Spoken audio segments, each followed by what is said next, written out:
Okay, well, Hannah Souter, it's a pleasure to have you here today on the LYHL podcast. You are my first ever guest, and I can't begin to tell you how nervous I am, and honored and excited to have you here.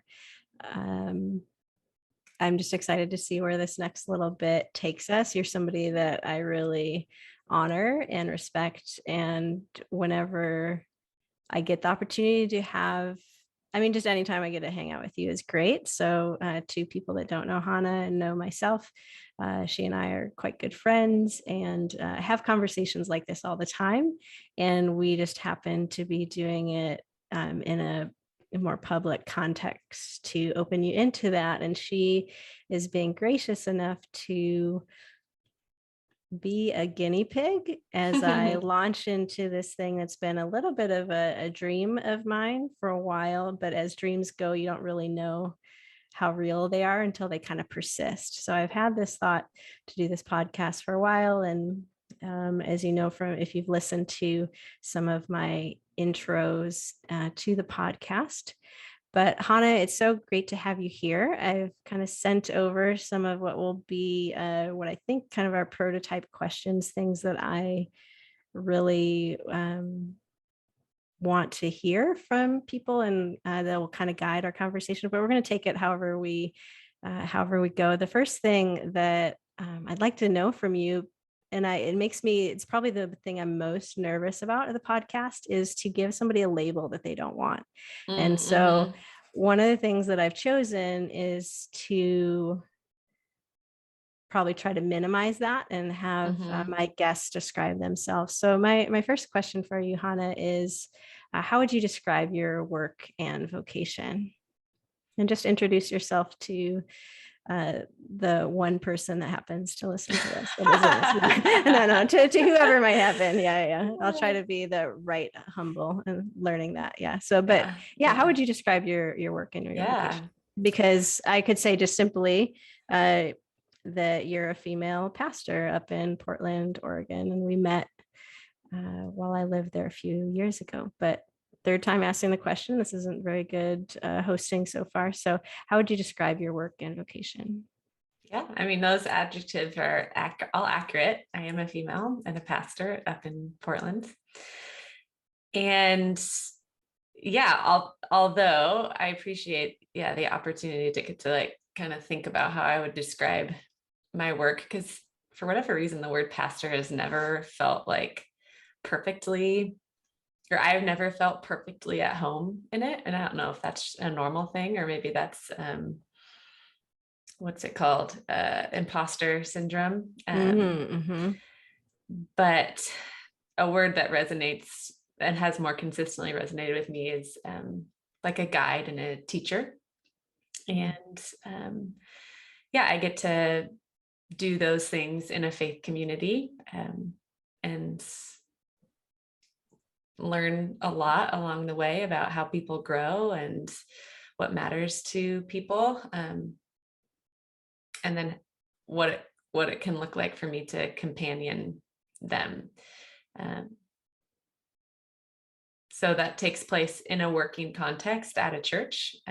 But I think that also is something that takes place in other areas of my life. And that's maybe gets to the vocation part of that question, where for the last maybe 7 or 8 years, one of the classes I took in my grad program was on spiritual leadership. And we basically were given the opportunity to come up with a mission statement of sorts, where we spent the semester exploring that. And the fruit of that semester has really continued to resonate with me. And the mission that kind of emerged during that time was to walk with God and to seek truth while sharing that journey with others through teaching, through friendship, and through spiritual care. So that's how I would describe my work and vocation. Is I've got a little tidy mission statement, but I particularly love that friendship is in there too, because I think that's a big place where I kind of feel most connected to who I feel called to be, or yeah, that sense of vocation in working environments, but also in community. So yeah. That's incredible. And I do love how you have that so wrapped up, and not that it's limiting you, or not that it's can't change or evolve, or it's stagnant, but that you've done that time to be able to so concisely say like what you feel you're here for. And Mm-hmm. that's um, one of the reasons why, you're such a great guest to have on First. And I'm so honored to have this conversation with you, because what I want to talk about, what this podcast is about, is right, how do we live our healthiest life? So Lyle, how do you live your healthiest life? And I'd love to explore that with you in the context of, so we have a bit of history, so it's fine if we go into like friendship space, you can stay in your Mm-hmm. kind of your Mm-hmm. guide kind of um,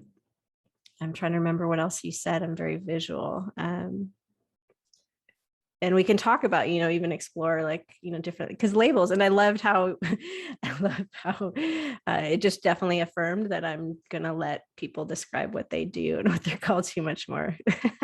um, but yeah, Yeah, maybe I think those yeah. identities can be helpful too, particularly I think it is unique that I'm a female pastor, and then that's something I get to do.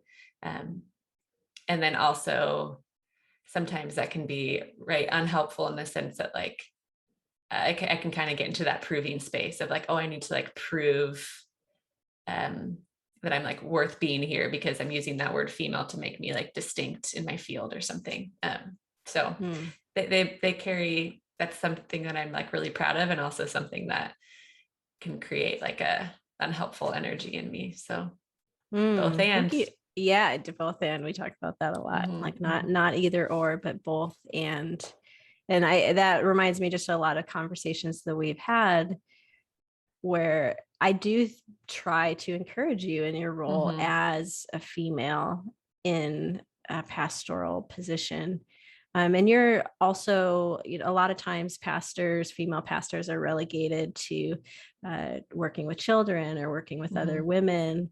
And it's been really exciting, to see you step up into a teaching role and Mm-hmm. teaching the entire congregation, and to Mm-hmm. see the growth that you've had within that. Because to me, I think, you were very humble about how you said it, like how you can try to prove yourself, but I think there can be that proving coming from maybe some other persons, or either like staff, or maybe even the congregation themselves, who aren't Mm-hmm. accustomed to having a female pastor, and might question your authority. I don't know if that resonates at all with you. I'm certainly speaking from my perspective, and not trying to state Right. what your experience is. Yeah, definitely. I would say most so just other people in like in church work. So even less particular to my community, I would say my community has been consistently proved me wrong in how supportive and encouraging they've been, men and women, all ages. Although it is my favorite when like a 65-year-old white man comes and, says that something I said really meant a lot to him, it's like, oh, good. I've got your ear, Yeah. but other people maybe in other church spaces or in churches where that's not as normal or not allowed, or there's kind of that suspicion. But yeah, and I think that's where having that mission statement has been really really orienting. And I remember a conversation even that you and I had when I was really wrestling with starting to teach broadly to the congregation. Took me many years to decide that I wanted to do that, because it was scary and hard, and I didn't know if I could. And there was a voice in my head saying I was doing something bad, and I could go back to that mission statement as an anchor of oh no, like this is part of my vocation, to say yes to opportunities to share my journey with God through teaching, friendship, and spiritual care. Like, oh, okay, there it is. Yeah. Okay. That gives me some courage to, Teaching is in there. Yeah. yeah, it gives me some courage to lean into that. So, Yeah, particularly when you're given the opportunity, right? Because that was a mhm, little bit of because yeah, there was a growing into those opportunities. Versus like you weren't like, oh, I'm a female pastor, get me up there and give me the mhm, microphone. Like that wasn't you weren't, you weren't battling that. It was uh and I think I even project as well from and I'm glad you brought up, because I didn't mean to point towards like there being an issue with your particular faith community, but I think it comes out of, which was my faith community as well while I was in Portland, and still so many people that I love and care about. And I mhm, know that I could, fly or drive or however I get up into Portland. I know I could, at a moment's notice, have at least a dozen people to stay with, and and that's a beautiful thing about community. But going back to I've definitely been shaped by my Christian upbringing, my evangelical Christian upbringing, that mhm, taught me a bit to kind of stay in my place and kind of be mhm, small, and that maybe women had a more limited role. And I definitely feel like I'm learning how to come out of that and not mhm, like I think like you're pointing towards to not have it be an ego thing, uh, but stepping into the fullness of my identity and whatever my skills and gifting is, which this is, we can talk about this however we want to. mhm, This is like right in the wheelhouse of this podcast mhm, of like what, like living our best self. And for me, there's been like mhm, an unlearning of certain things that I didn't even know that I didn't even know that I believed. And part of how I have processed that recently is like in the book that I'm working on, that you're aware of and are very kindly helping me and reading it and editing it, and giving me your 2 cents. Um, but yeah, that definitely is, I think, something that we're very like thick in. I don't know, maybe we could play around. We kind of like define words and process together of like, I mean, maybe you have more words of like where you think, I think we could talk about it from the church, or I think we could talk it mhm. just from humanity in general. I think we're in the midst of some evolution, some upheaval, some turmoil, things that were kind of aren't, and then there's like some resistance to it. Am I being clear where I'm going Tell with me that? more. Tell me Yeah, more. so I think that, and I'm speaking in terms of being a woman and Mhm, the woman's role in the mhm. world, Yeah. and in the church. Yeah. Yeah. Yeah. No, nothing. I mean, nothing's changing. Nothing's different. I don't know what you're talking about. Yeah, I mean, the world, I think, was a couple decades ahead of the evangelical church for sure in that upheaval. But yeah, I mean, it's like when the image that's coming to mind is, I like to garden and play around outside in the dirt, but it's like when you're trying to pull a weed or something and you just realize, oh, how deep the root system goes, Mhm. and like at the last house I moved into, there was this tree that had just sent out roots like all underneath like our little concrete patio. And we had a little strip of dirt that I was hoping to plant. It was just root infested. And it's like, oh, I was hoping to pull out a few little, like clear up, till up the soil a little bit, spend 15 minutes out there. And it was like a 2-hour project, and like barely got all of it. So that's what's coming to mind for me is like,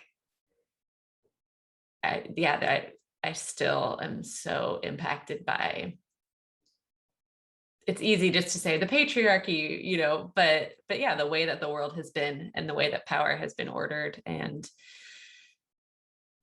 yeah, I think there's been a lot of growth in that one area of using my voice. I still have a little card from you that you sent me on my standing desk that says just a note to say that you have a voice worth hearing. And that still like is something that I choose to remember when I am in places where I get to use that voice and I'm given the opportunity to use that voice. So there's been a lot of growth in those areas, but then that just continues to, as I keep digging, that just continues to spur on the journey of all these other spaces. Yeah. Mm. I just love talking to you. So I want to, one of the things that I'm trying to do, Hannah, because you've heard, a bit about why I'm doing this, what's my vision or the prompting or the calling, all the different words. But I don't know if I've said this. One of the things that I want to do is I want to be a better listener. And I'm somebody that is a thinker and is really coming into my own as like embracing that, and that's something I get to contribute to the world. And this podcast is part of that. And my writing is part of that. It's all kind of new and a different expression of me versus, my work and vocation or my work that has been primarily as a physical therapist. And then, for a decade and a half, and then teaching for about a decade, but all within healthcare and healing. And so I have my lane, but I'm also seeing that I've been limited, right? So and that's where this podcast and I want to explore the thoughts more and not just be like, well, why do I get these random thoughts sometimes that seem kind of good, but have no place to do with them, to share them. So it's this interesting, well, it's both and, I guess. So if we come back to that, where I feel like there's this growth opportunity for me, and I'm trying to do it in front of people to encourage other people to do their thing. So there's that both. So there's like a bravery of action, but there's this and of, the other side of the coin, where I think sometimes I talk too much once I get kind of excited or passionate about whatever, and I don't ask enough questions. And so I'm going to be trying to do that. And I want to I hope we can, because I think you are a very thoughtful person. I think you are so relational.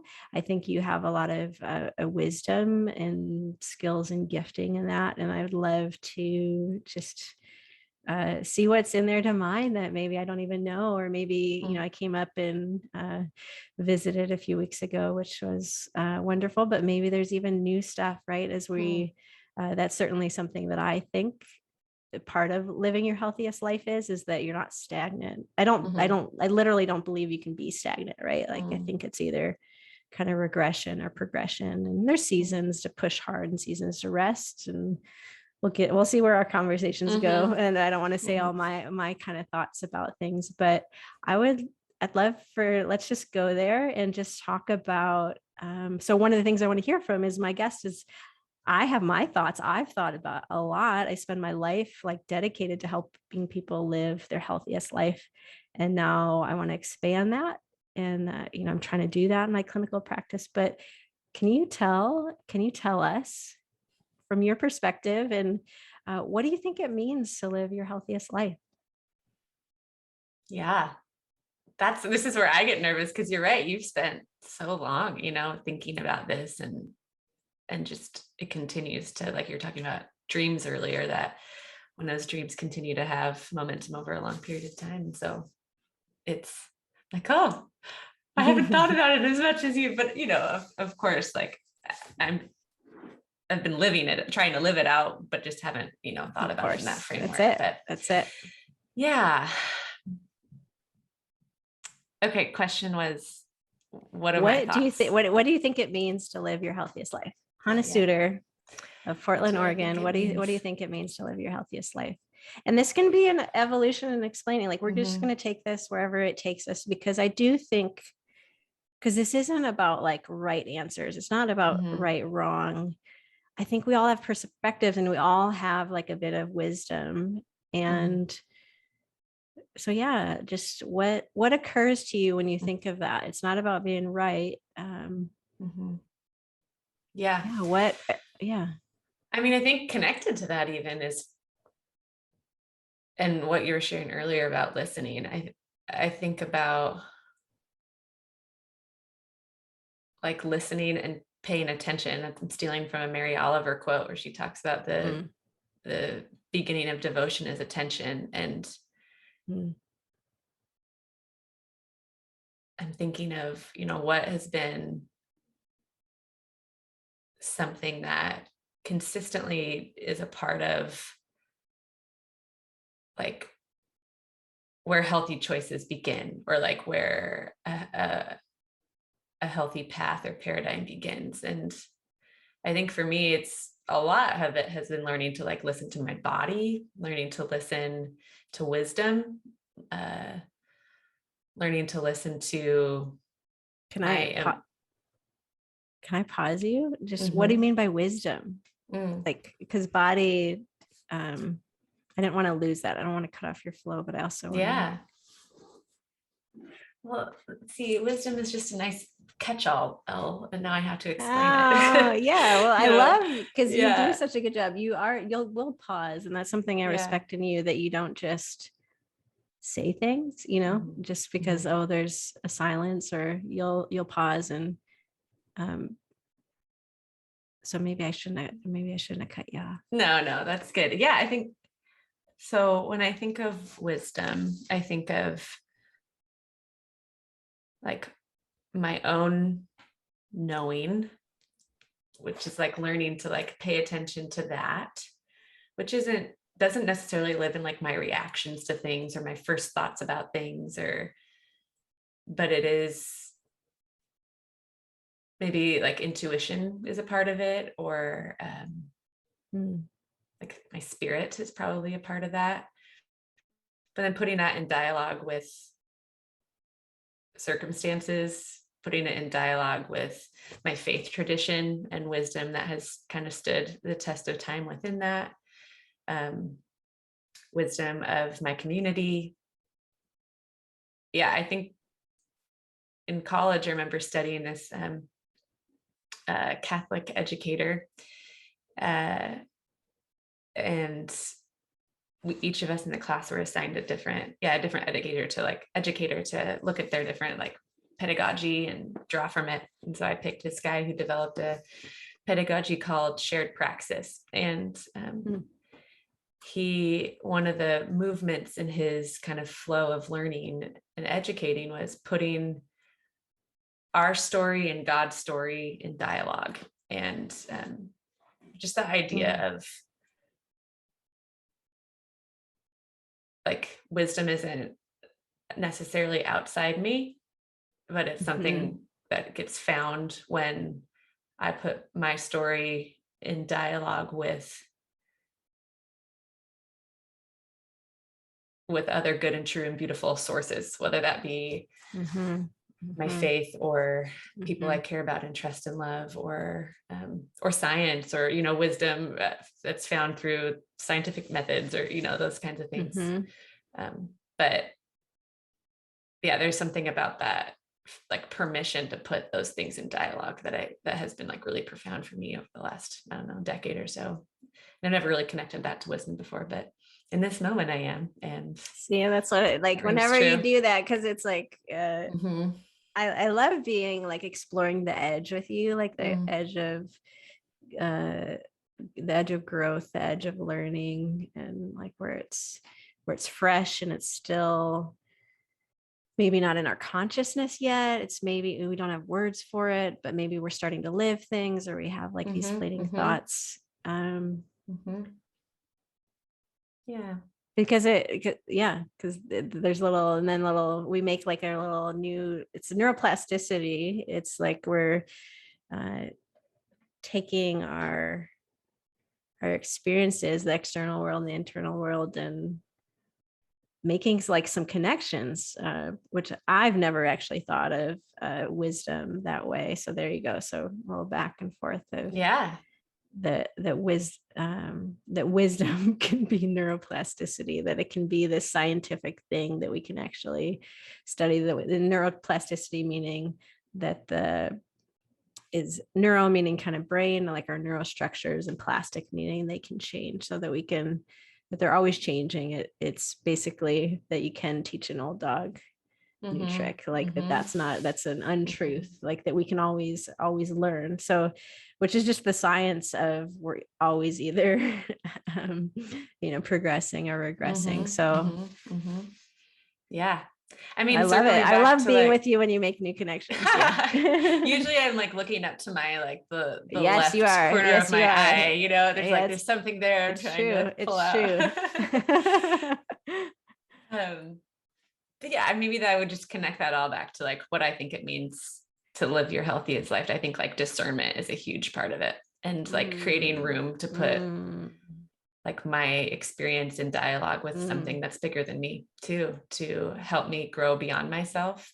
But, and what I mean by that is like help me grow beyond like the limitations that are surrounding me or whatever, whether those are inherited or inside or outside limitations. But yeah, paying attention and discerning, and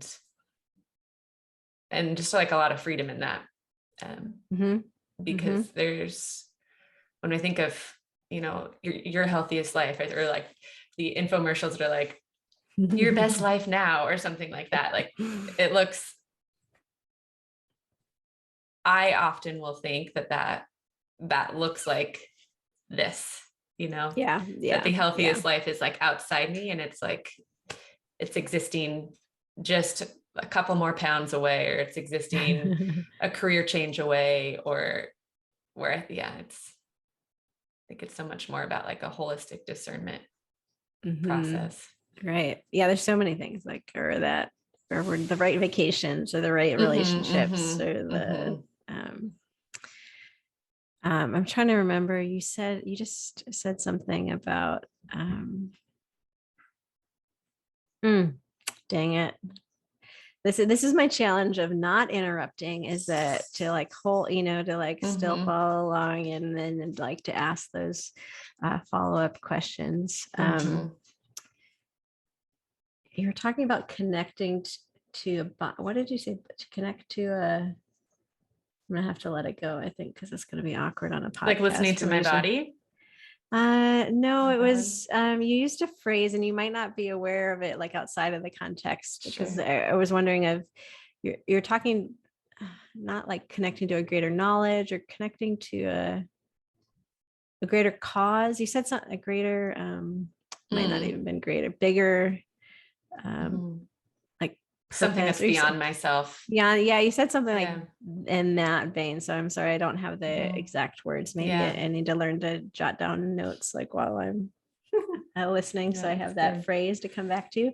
But I'm curious about if that makes sense, my vague recollection of what you said, like to explore that a little bit more of like, what do you feel like I think you're talking about connecting to something bigger than yourself. Like what does that mean to you? Like, cause it sounds like you think that's really vital to living this healthier life. Yeah.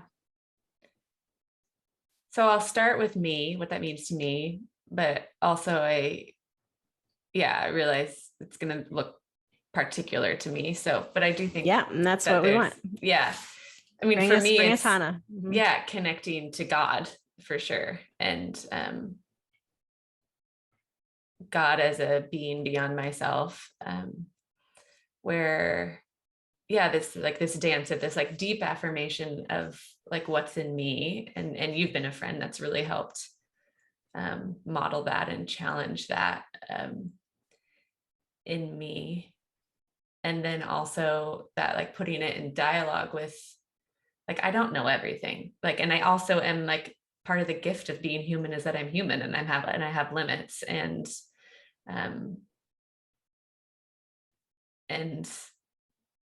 there's like so much diversity in the human experience that I think that growth is a part of our healthiest lives. And so like growing into a fuller version of me means bringing things that aren't me into my sphere and learning from that and through that and growing and expanding. And so for me, the putting my life in dialogue with something beyond myself is God. And then the ways that God shows up in my life through creation, through, well, like the natural world creation, but then also like through other human beings. And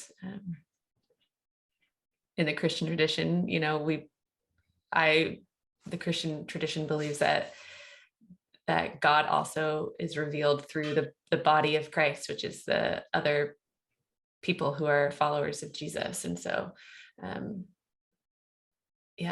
God through humanity, and that's what I mean by that. Yeah, thanks. Yeah, so that inner I'm trying to say intersection or interaction. I'm not sure that. So I think interaction between, so God or this greater self. I believe you said that impacts like how you live your day-to-day life and like how you experience your present circumstances. Mm-hmm. Yeah. I think that, you and I talk about what's the next best thing, and that just like, for me, that's like discernment, right? That's not just big discernment around like, oh, what's my mission or things like that, which are helpful to have those macro discerning spaces. But that's a big part of my just daily moment to moment discernment is like, okay, put my spirit in dialogue with God, with my community, with my values.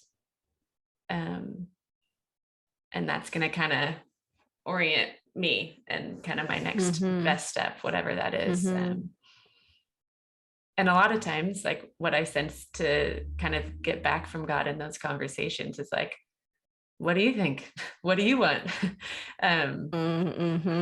So, and not all the time, but at least particularly in the last few years, that's kind of a big sense I got of just that, again, that affirmation of cultivating my own voice and perspective. Yeah. Is that something that you felt prepared for, like in your Christian upbringing? Did you feel like that interacting with God, of we'll say, you got him saying, what do you want to do, Hannah? Like to the situation, is that I think you mentioned kind of like a temporal thing that it's been kind of recently. Is there any, I don't know if there's anything, if that's been a newer thing, or if there's anything you want to share about that experience? Yeah. I think probably where,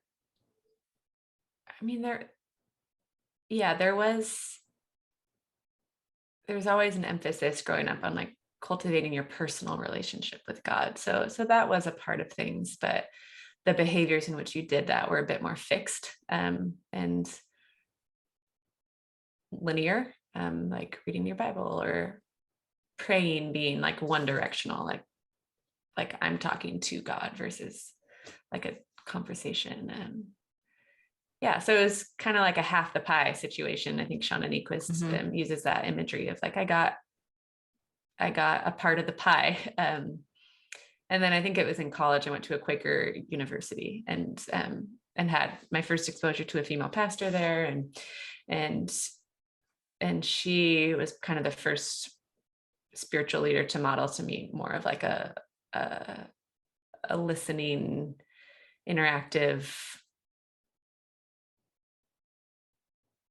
very like, I was going to say self-affirming. That sounds not how I want it to sound, but like affirming of the inner experience with God, and just kind of a couple more pieces of the pie were added to that. Mm-hmm. And yeah, it continues to get more and more fuller. Mm-hmm. That's how I would describe it. Mm-hmm. Yeah, I can definitely relate to that. And I think even actually, and I don't know how far we can or should go into this, but like I think even my time, those few years that I was in Portland, meeting people like you, and it's like female pastor. And again, it's not that I'd never seen a female pastor, but they were always, you know, with children or like women. And that was the interpretation of the Bible that I was presented with, and my family of origin. And so seeing that, there are other female pastors in the church as well. And then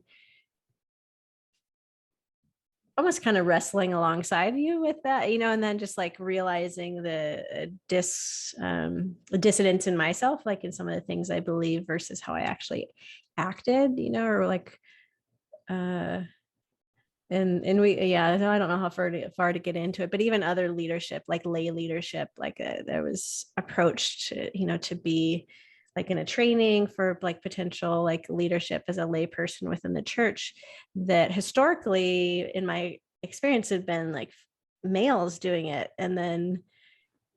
But when I look at males, I don't think of them as better than myself. I've never thought of males as better than myself.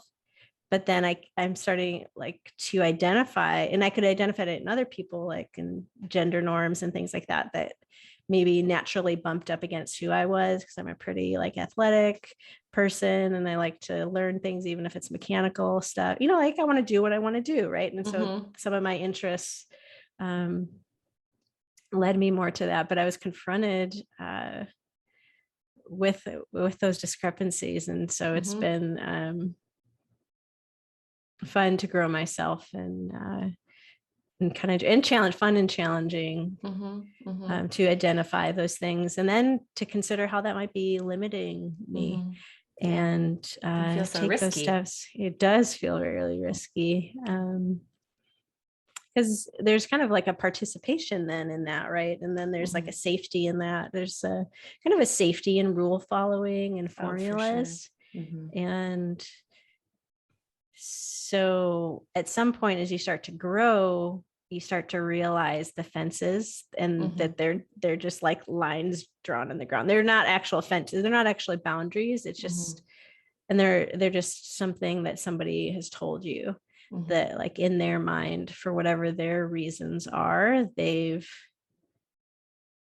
passed on as truth, whether they even believed them to be true or not. And that's a whole different can of worms to get into. Yeah. And I would love to hear even more. So we kind of went in like spiritual domain, and I love that. I love, part of, I think health and well-being is really integration of so many different components, as I've mentioned before, in the evolution in my own life, and then just how that manifests in my work.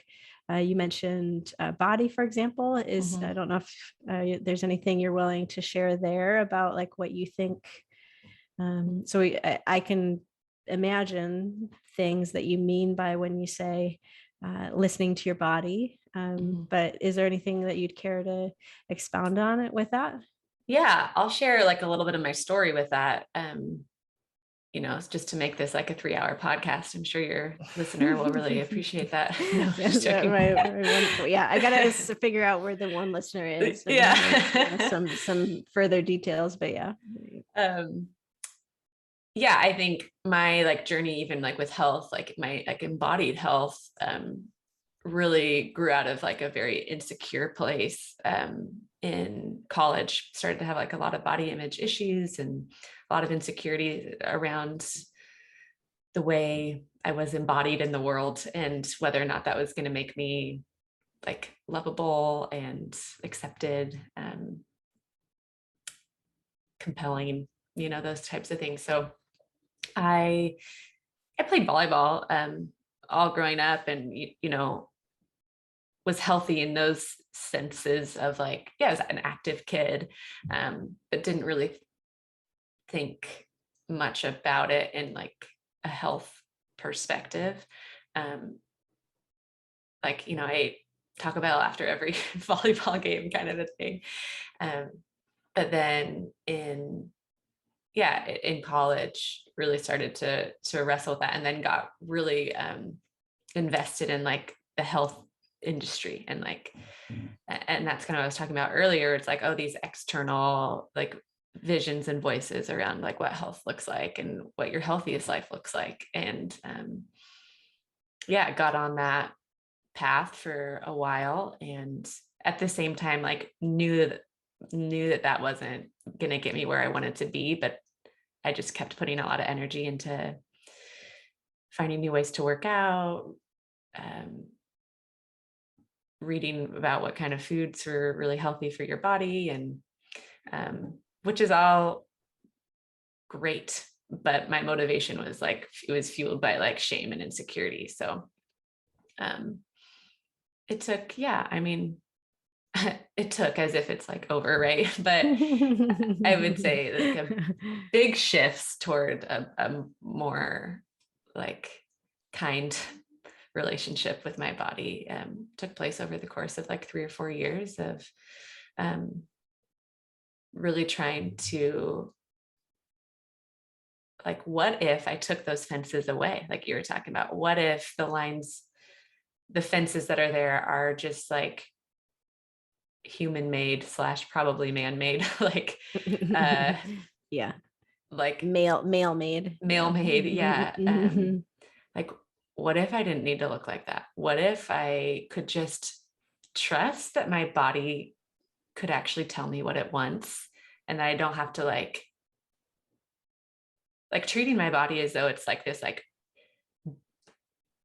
like super unruly child or something that needs like constant discipline, or like, what if I just like let it go a little bit and like moved when I wanted to move, and moved in ways that felt good, and so it's kind of like a big pendulum swings back and forth, and I feel like those are less whiplashy now, for sure. But I think listening to my whole self is a big part of living my healthiest life. Like right now, you and I have talked about, like, I think with the pandemic, like I think my body and nervous system has gone through so much, and just like pushing it really hard physically, just nothing in me wants to do that right now. But can I trust that as I say yes to the things that do feel like joyful movement right now and whole and good, that my body will like communicate to me when it's ready for something different, or not. But what if like my identity and worth and like desirability and lovability like isn't actually attached to that?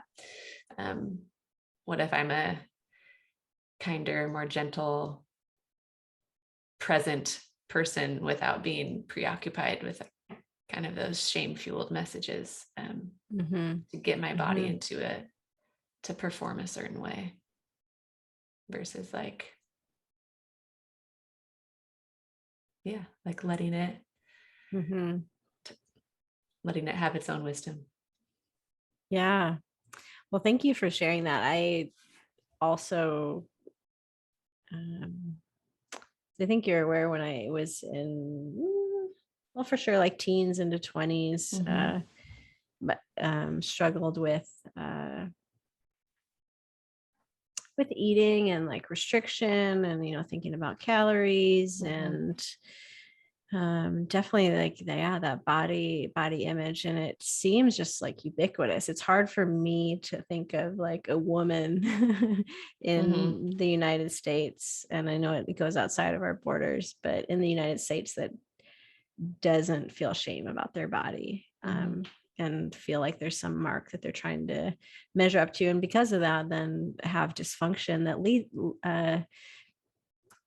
that makes it more difficult for us to live our healthiest life. And there's the work of those roots that you're talking about. Just the other night, so I have my own gardening analogy. So I have mint, right? And mint is always one of those things that like keep it in a pot because the roots, it'll go everywhere and you'll never get rid of it. And I love like spearmint. And so I have two things. Like I have a big thing on one side of the house and then a small one. And the small one was just really struggling, and I'd known there was a bunch going on in there, and I just started like hacking into it 2 nights ago, just chopping. And then it was completely root bound, like all around and wrapped around.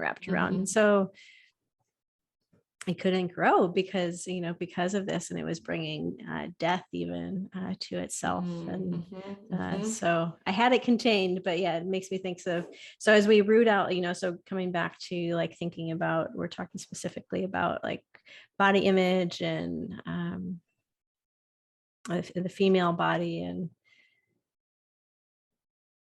yeah, going through that process of what are the things that I believe, what are the things that I think, and how do I behave, and where are there disconnects from what's going on in my head versus what I would say to somebody else that I believe, or write down and say that I believe, versus what my actions actually do.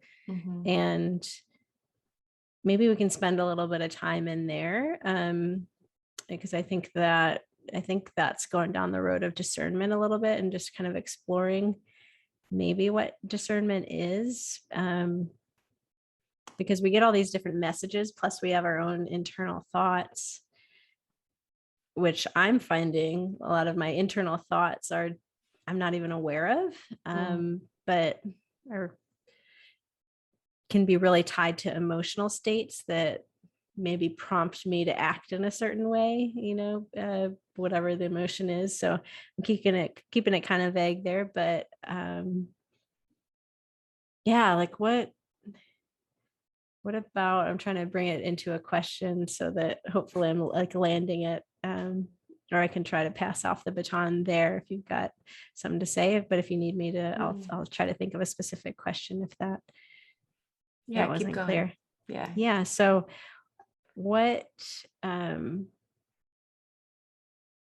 you think the role is of discernment with like this battle with our inner thoughts versus actions versus what our stated beliefs are? Those are maybe the three things that I can see easily as being in conflict potentially.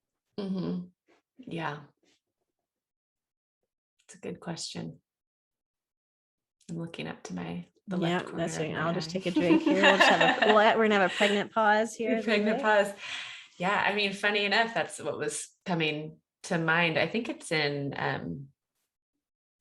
Alcoholics Anonymous strategy, but the pause, like stopping, and paying attention to thinking about the things I'm thinking about, to okay, like notice. I always use the line, I think it was another professor that shared with me, like, oh, my reaction is disproportionate to the cause here. Can you say that again? My reaction is disproportionate to the cause. Like, yes, like we have emotions for very good reasons. Like if my hand didn't, well, this is not an emotion, I suppose, but like if my hand didn't burn when I put it on a stove, like that would be a problem. Like we should have reactions to things and feelings and emotions. That's part of what is beautiful about being human. But when my reaction is disproportionate to the cause, there may be other stories and narratives and thoughts going on there that are informing that. So I think like noticing that, and then next level is noticing it with compassion and curiosity more than like, oh my gosh, I can't believe I just did that or said that, like judgment. But okay, like what's that connected to? Like, why is my heart racing? Because I didn't get like exactly what I was expecting to hear in a text response or something, or why do I feel like super tired all of a sudden, where I just had energy 5 minutes ago, and just, I think, being curious and kind in that curiosity when we notice something that's disproportionate. and then exploring the stories and narratives there. Like I literally have on countless occasions, like written out what Brené Brown calls the shitty first draft, right? Yes, Where as like, you read my yeah, mind, I was like, are we gonna start, we can talk yeah, about Brené? Like, how totally. soon will she come up in the Yeah, how soon podcast? will she come up? Totally.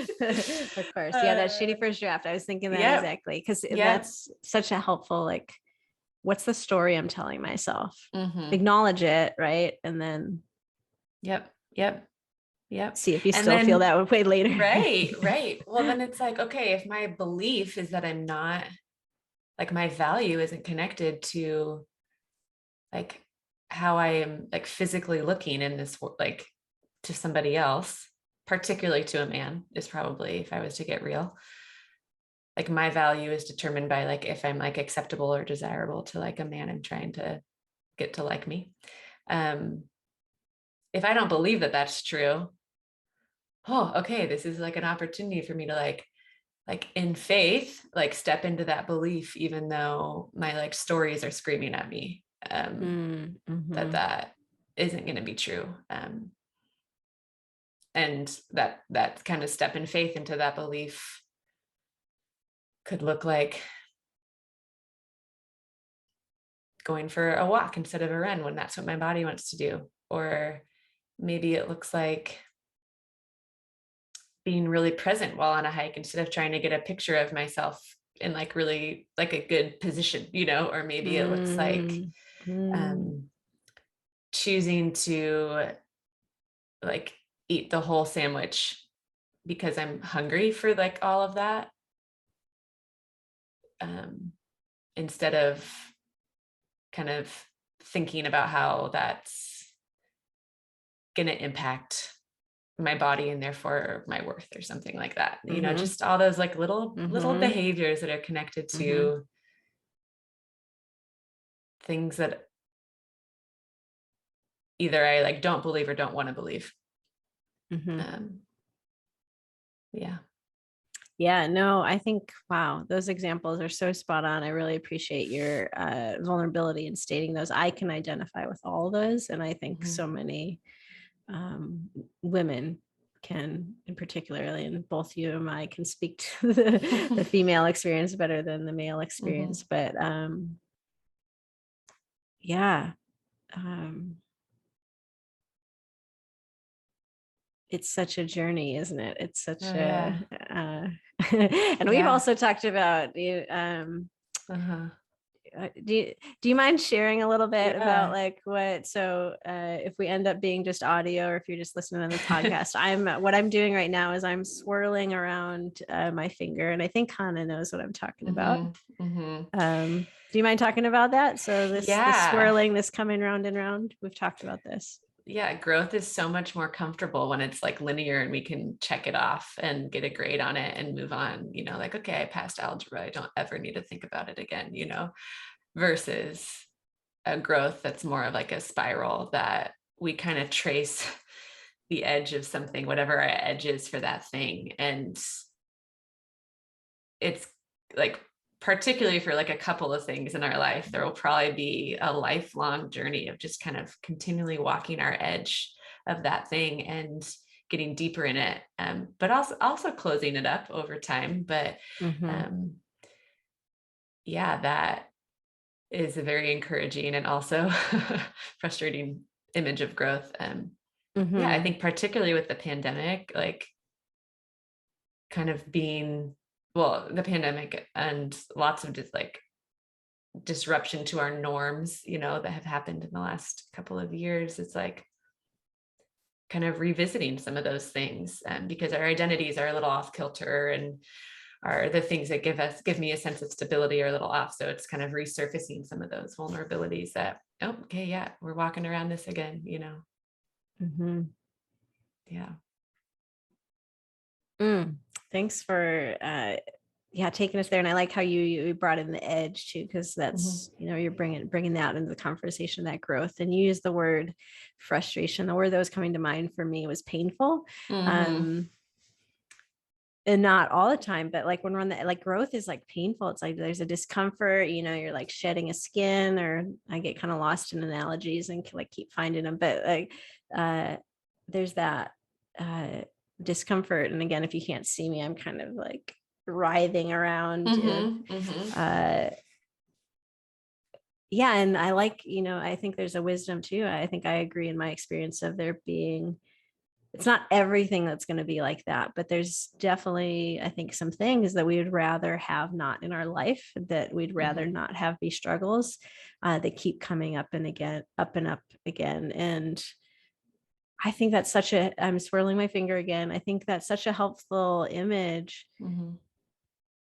It's been so helpful for me. And I think you were the one that presented that to me. And, quite honestly, I think, meeting you back in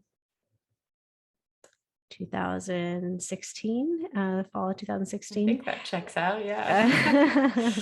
Coming up on 5 years or so. I think that, yeah, you presented thoughts to me that hadn't been presented, that spoke truth to me. And that was like when you introduced that thought of coming back round and round, because of teachers you had encountered that presented that to you. That same female pastor in college. Oh, see, I was visualizing a male. See how like deeply rooted it is. Yeah. I'm attributed it to this male from college because it was like professor, and my gosh, goodness gracious, so deep. Get those roots out. But that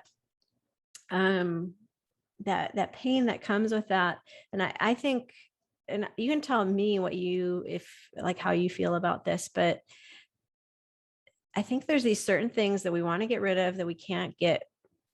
And it's so painful, but there's actually like a tremendous gift in that. So you mentioned the body of Christ, and I love like that imagery and thinking it's such a communal term, right? Of how we need each other and have different roles and interact together. And we don't all suffer with those same things, and we can be really judgmental about, or let me say, I can be really judgmental. And I think there are people in the world, I don't mean to say that you can be judgmental, but never.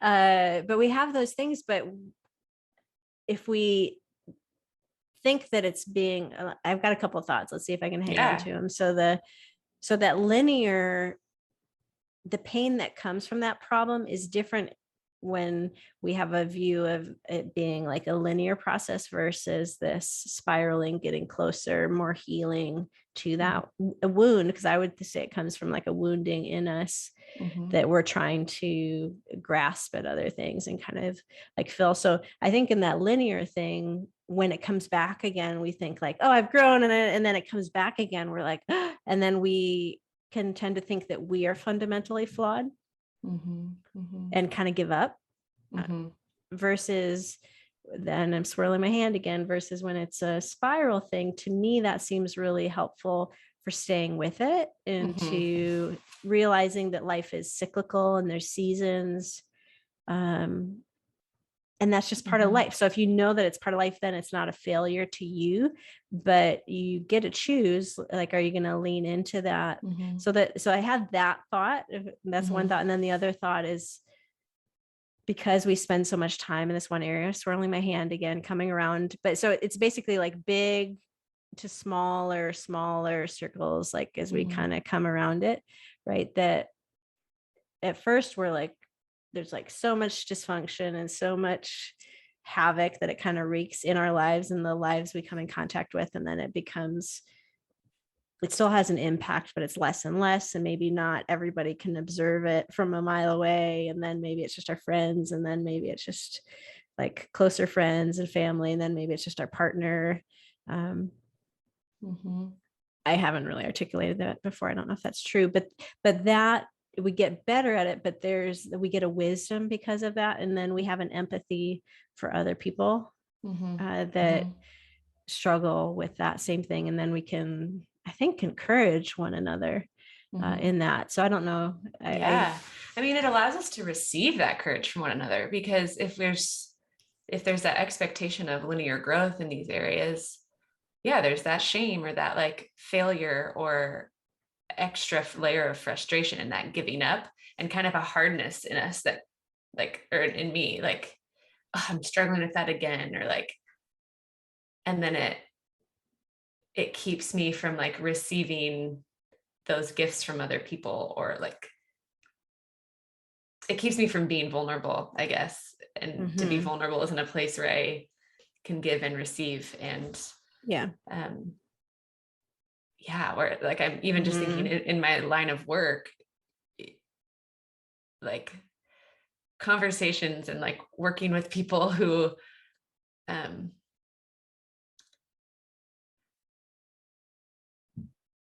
like are hard-hearted to their wounds, or um yeah, there's just like so much Mm-hmm. more that Mm-hmm. can be done Yeah. Mm-hmm. when we're in that compassionate place with ourselves and each Mm-hmm. other. Mm-hmm. Yeah. So agreed. And when we talk about vulnerability, I think is very true. And I would describe myself as like a Brené evangelist, right? That she talks about in her research showing that her social science research that vulnerability is key to human connection, right? And when Mhm. we stop being vulnerable, we stop connecting. But we all have that fundamental human need. That's like our most basic fundamental need, is like to be known and loved and to have that Mhm. human connection. And so Mhm. Mhm. um, I think you're just like spot on there. Well, thank you. Yeah, yeah. And I'm just enjoying this so much. So Good. Me um, too. Me too. and I love it because your eyes keep going up left. So I know I have it. So I know that I'm hitting the mark. We're having like or we are hitting the mark together. We're having a Yeah. good Yeah. conversation. Um, so thanks for sharing all those things. What I think you've kind of gone there already, but so one of the questions that I'll try to ask most of my guests is, what is something that you're feel comfortable sharing about what you're currently learning about living your healthiest life? You brought up the pandemic a couple times. You might just reiterate something you've already stated, or Mhm. yeah, like what is something, yeah, that you're currently, as you think about that edge and that growth, and it can be, yeah, just it could be anything, or like even a sphere that like we haven't talked about. Mhm. Yeah. That's a good question. I was on Instagram today and saw someone post something that someone else said, you know how that all happens, of like, when you look at a tree, uh, it has all these different seasons of growth. And there's like the winter, really hardy growth where like the ring of the tree is a lot more dense growth Mm, and less, but like it's still growing. Um, mm, versus like in spring, it gets a little bit more like the rings of the tree are a little bit spongier and bigger because it's growing a little bit more vibrantly and visibly. And I think that connected with me a little bit, like, and even just some of my nerves for this conversation were like, I don't know if I'm living my healthiest life right yeah. now. Um, Hmm. but I think kind of what I'm learning about living my healthiest life in this season that feels like a little bit more wintry to me, um, is like a little bit matters.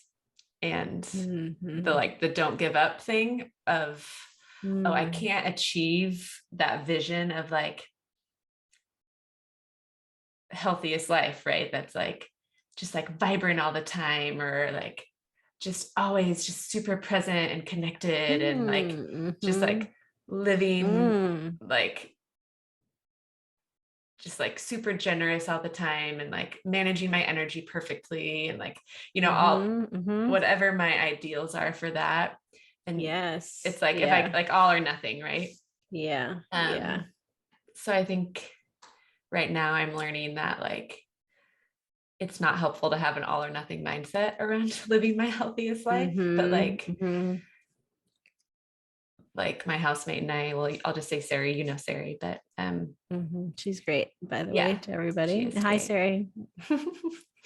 um Will you be our one other? will you listen?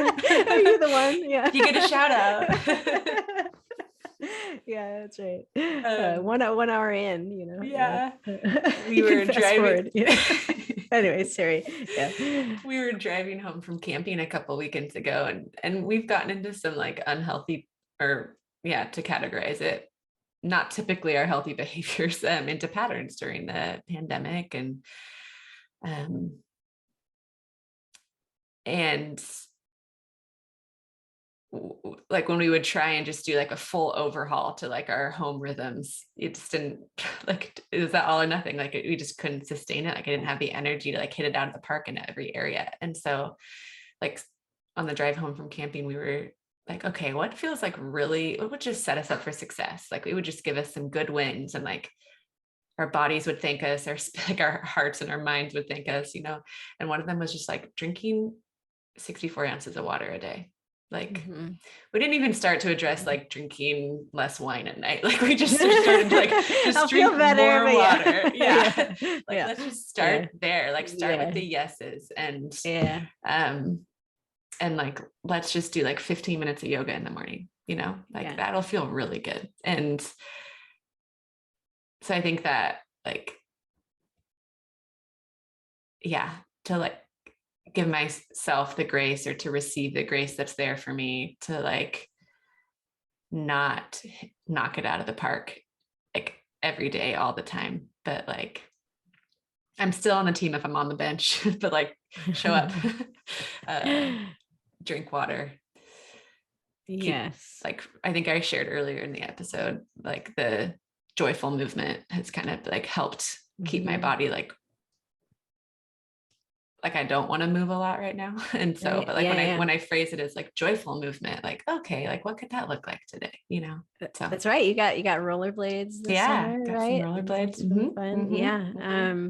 Oh my gosh. I don't know if your eyes were up left too much, but I was like grinning. It's like kind of like silly that whole time. And sometimes we're chatting on the phone and I tell you how much I'm grinning, but I'm just so glad there was like a number of points there that I'm just like, and I'm so glad came up on this, first episode with a guest. Like, I think this is like this whole idea of like what it means to be healthy, and that you need to be like on all the time, or it's this performance, or it's this, and you're so good with imagery. And so I'm also super excited because I think that I love trees, and that's right.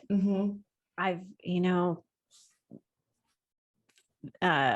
how much to even share about this, but like I like love trees and I just love being around them. But part of my belief was that it was almost a little bit pagan, like how much I liked them and like wanted to be around them. And I've had this project, I do photography, and I've had this project wanting to create a photo book. And so I feel this freedom soon, and like with growth that I've done, that like, I'm totally going to do that book. And it's like part of that book is like all the different things that not all the things that occur to me that trees teach us. Yes. I'm not the final authority. It's going to be like, it's going to be a big coffee table book. You're going to want it. Let's just say that. You can pre-order on right now. The Kickstarter will be coming out on November 1st. No, I didn't know about the rings, and I was you might want to fact check it. It's very poetic. I think it's real, but it may be worth a fact makes check. A lot of sense from a scientific perspective of like based on nutrients, like less light, if things I'll fact check it at some point when the energies and when there's an alignment and a convergence to my interest and my capacity.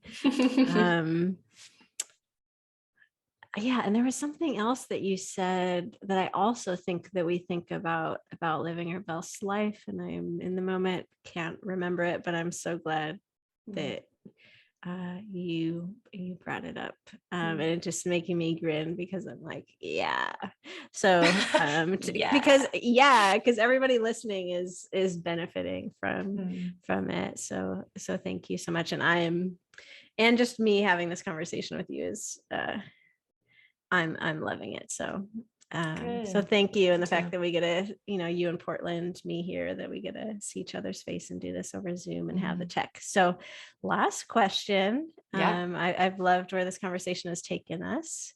Last question is, what do you wish? So, and you've taken it to a personal place, and I really appreciate that, because you could have stayed more like theoretical and, other people.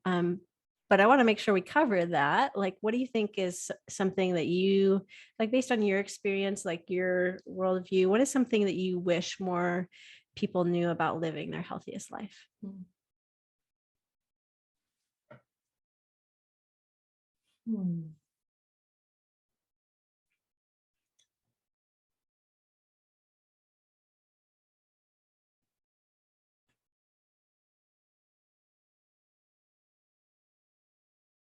You sent me the questions before, and so I had kind of thought about that, but what I had thought about it's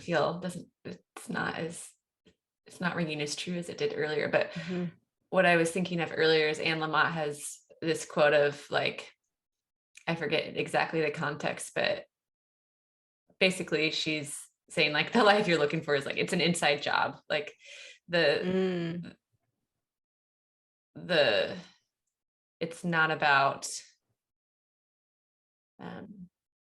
the indicators that society would put on what a healthy life looks like.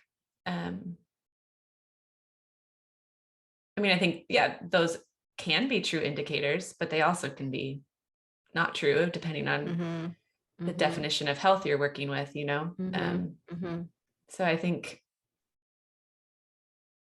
yeah, maybe that kind of helps get me going in a direction here of like I wish we all, I won't just say people, but like myself included, like continue to have like the courage, freedom, permission to like explore what like healthiest life looks like for them in this season.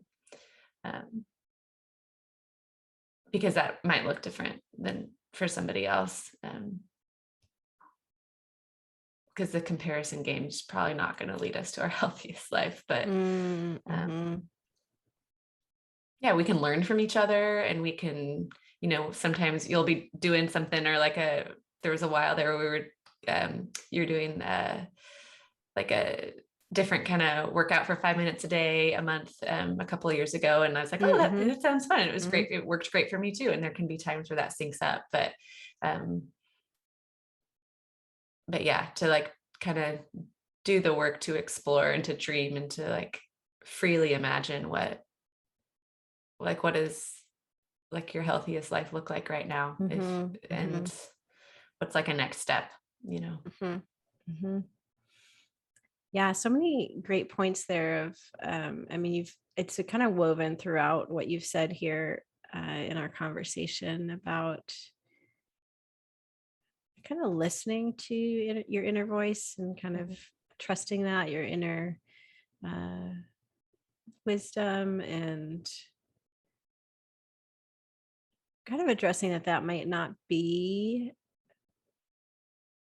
very loud, I guess, or you haven't said it in that way, but that might be it might not be at the forefront of our mind. And so, that word discernment makes me think about that. And you talk about comparison, and then you dropped two things in there right away, and I didn't know if you're going to go more comparison or seasons, because that was like so rich of like comparing ourselves to others, and how that is like a faulty foundation to build whatever our plan is on.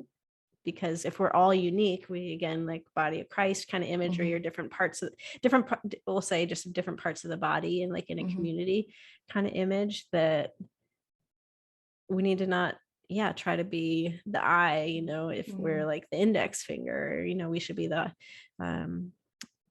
for the index finger, we don't need to try to be the heart, like just be kind of good at what we're at, or just be our authentic self. And then the season, I came back around to that, of dropped that in there, of because maybe, and I can relate to that, of like where I was, if we just take like the physical domain, like my capacity for what I could do physically, like versus now. When I was at your house, like we sat beside a lake, like we drove to a lake, sat beside a lake, and I did a little paddling on it. And then I had like a headache and had to go to bed at 7 because of everything, because I had to travel to your house and the work, and that's just flying, and that's like stuff that would have been no big deal before. Totally, and like yeah. the most chill, my body told me like, this is a lot, you're dealing with a lot, right? And so we kind of learn and kind of refine that. So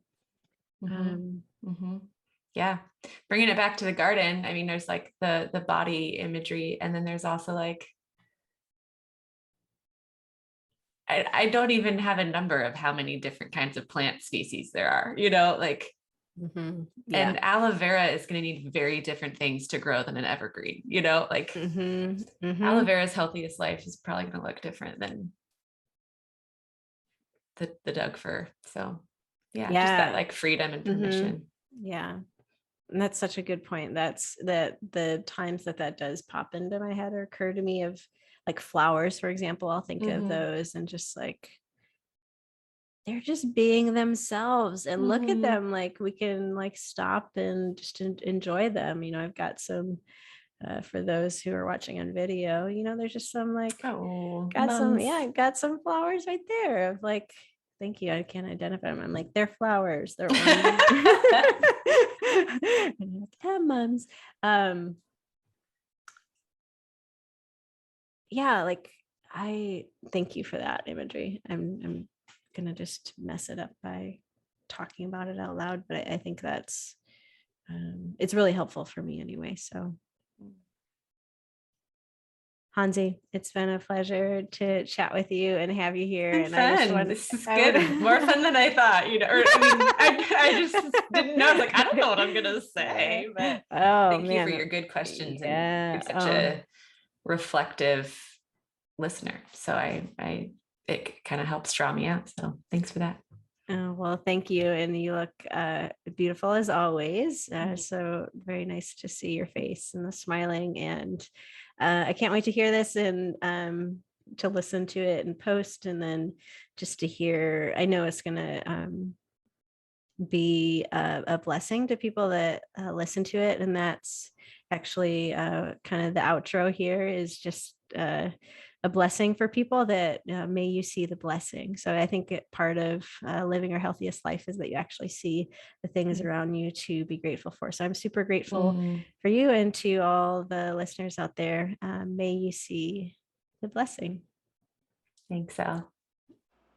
Thanks for listening to this episode of the LYHL podcast. If you liked what you heard, you can find me on Instagram at the Elle Bottrell, as well as YouTube, the internet, www.theellebottrell.com.